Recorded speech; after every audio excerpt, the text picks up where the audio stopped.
திமுகவுடன் தொகுதி பங்கீடு குறித்து விரைவில் பேச்சுவார்த்தை நடத்தப்படும் என்று தமிழக காங்கிரஸ் தலைவர் EVKS இளங்கோவன் தெரிவித்துள்ளார். சென்னை சத்தியமூர்த்தி பவனில் EVKS சம்பத்தின் நினைவு தினத்தையொட்டி அவரது புகைப்படத்திற்கு அஞ்சலி செலுத்திய பின்பு செய்தியாளர்களை சந்தித்த இளங்கோவன் இவ்வாறு கூறியுள்ளார். திமுக கூட்டணிக்கு தேமுதிக வந்தால் வரவேற்போம் என்றும் அவர் கூறியுள்ளார்.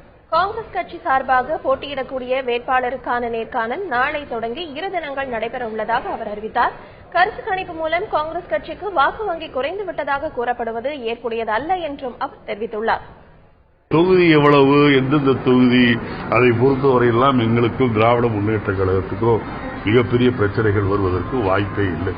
எங்களை பொறுத்தவரையில் மதச்சார்பற்ற தன்மையில் உறுதியாக இருக்கின்ற கட்சிகளாக இருக்கின்ற நாங்கள் லஞ்ச லாவண்யம் செய்கின்ற ஜெயலலிதாவை வீட்டுக்கு அனுப்ப வேண்டும் என்பதுதான், தமிழக மக்களை அதிமுக பிடியிலிருந்து காப்பாற்ற வேண்டும் என்பதுதான் முக்கிய ஒழிய எங்களுக்குள் யார் பெரியவன் யார் சிறியவன் என்ற பிரச்சனைகளுக்கெல்லாம் நாங்கள் ஈடுபட மாட்டோம்.